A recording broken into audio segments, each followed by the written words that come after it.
Ça y est, on y est les gars, on a enfin le premier réel trailer de l'animé Solo Leveling.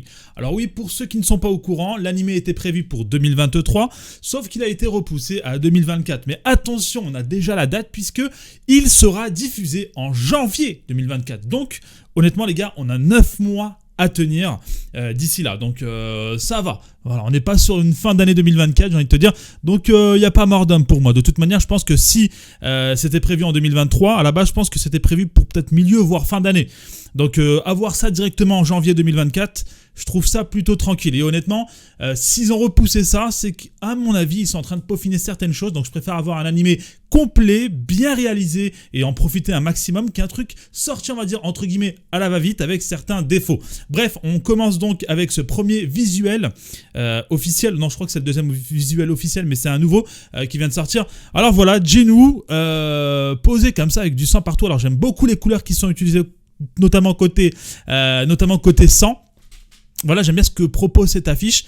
Honnêtement, je pense que pour les personnes qui ne connaissent pas et qui n'ont jamais lu Solo Leveling, donc déjà ne pourront comprendre cette symbolique de cette image, ce que représente cette image, mais je pense que cette image donne envie justement de découvrir ce nouvel animé. Et c'est le but forcément d'une affiche, d'attirer un peu, visuellement parlant, les nouvelles personnes pour potentiellement agrandir la communauté. Bon bref les gars, je parle énormément, je vais lancer le nouveau trailer, on va y réagir et à l'analyser et voir ce qu'on pense, ce qu'on en pense en fin de vidéo. Voilà, let's go. Ok, on commence directement avec la statue.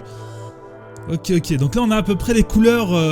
Ok, bon, au niveau des couleurs, niveau cara design, ok, il y a des choses à dire, il y a 2-3 choses à dire déjà.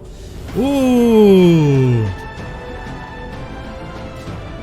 ok, l'OST, je crois qu'il était déjà dans le premier, entre guillemets, trailer. Ok, on est carrément dans la salle du boss du donjon, le premier donjon quoi. Waouh, ok. Il y a des choses qui sont propres, mais il y a peut-être d'autres choses sur lesquelles on va peut-être un peu grincer des dents. Mais on va y revenir. Attendez, je termine. Mais c'est propre, hein, c'est vraiment propre. Hein. Ok. Let's go. Ok, écoutez les gars, je fais pause. Je le revisionne vite fait en off et je vous donne mon avis, let's go. Bon, on est de retour les gars, alors voilà, le premier trailer est sorti, dévoilé, je sais pas ce que vous en pensez, alors je vais directement le noter, c'est un peu mon habitude de noter à peu près ce que je vois. Je partirai sur un 8 sur 10, alors pourquoi un 8 sur 10? Alors au niveau de l'animation, ça m'a l'air vraiment de faire le taf. Maintenant voilà, Solo Leveling est quand même composé d'énormément de combats et de très gros combats, d'accord? Donc il va falloir un studio qui gère ça. Alors on est sur A1 Picture, A1 Picture on a vu de quoi ils étaient capables. En tête, voilà, récemment je pense à 86, un pur régal les gars, une pépite. Donc de ce côté-là, je m'en fais pas forcément. Mais là où ça va peut-être, je dis bien peut-être me déranger, ça va être la palette de couleurs qui pour moi n'est pas assez terne, tu vois. Là où pour moi Solo Leveling était l'animé parfait pour un studio comme Ufotable qui utilise justement ce genre de palette de couleurs plutôt terne, un peu plus foncée, tu vois, notamment Fate sur Fate ou encore sur Demon Slayer. Moi je pense que ça correspond parfaitement à l'univers de Solo Leveling. Solo Leveling étant un webtoon qui justement est déjà coloré. Donc on a déjà les couleurs de base, on sait à quoi s'attendre de base. Sauf que là, dans le trailer, j'ai l'impression que c'est un peu trop peut-être coloré et pas assez terne, tu vois. Mais voilà, il y a certaines scènes où notamment la statue, tu vois, où elle commence à grimacer.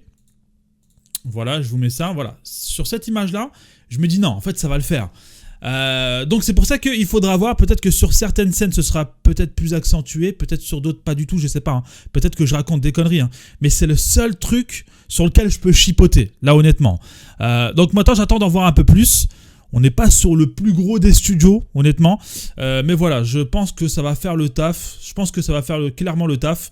Maintenant, il faudra voir au niveau des OST aussi. Voilà, on a une OST qui a déjà été présentée, je crois, dans le premier trailer. C'est Sawano qui est en charge des OST, il me semble, sur Solo Leveling.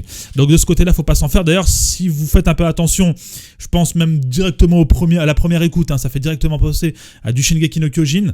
Voire même, je crois, du Seven Deadly Sins. Je crois qu'il est aussi sur Seven Deadly Sins, Sawano. Donc voilà. Côté OST, je m'en fais absolument pas. Côté Chara Design maintenant, voilà, on a déjà eu les Chara Design qui étaient dévoilés au fur et à mesure justement des mois, suite à l'annonce du premier trailer. Pour moi, ça correspond parfaitement, il n'y a pas de souci à ce niveau-là. Voilà, on est sur Jinwoo, premier épisode, premier chapitre, donc voilà, on est sur un personnage plutôt faible, un peu frêle, tu vois, un peu fragile. Donc voilà, après on voit clairement le prochain Jinwoo, voilà. Clairement sur son Chara Design fétiche, voilà, sur cette prestance, sur ce charisme, les gars. Honnêtement, quel personnage peut oser aujourd'hui se poser à la table de Jinwoo et dire j'ai un meilleur flow que toi? Il n'y en a aucun, les gars, je suis désolé, c'est clairement le cas. Pour moi, Jinwoo, c'est l'incarnation, c'est la définition même du flow et du charisme. Voilà, écoutez les gars, ce premier trailer fait vraiment plaisir parce que ça annonce plus ou moins la couleur, donc faudra peut-être s'attendre à d'autres visus, peut-être d'autres trailers, je sais pas, à voir par la suite. En tout cas, ça s'annonce plutôt prometteur. Je suis plutôt optimiste. Voilà, je vais pas vous mentir, ça m'a plutôt hypé. Je suis plutôt optimiste, même si il y a un petit truc qui m'a peut-être un peu dérangé. Encore une fois, c'est la couleur, mais il faudra voir comment ça va être géré. Voilà les gars, dites-moi ce que vous en pensez dans les commentaires, le like, l'abonnement et le commentaire. Je vous dis à très bientôt. C'était Roro les gars, peace.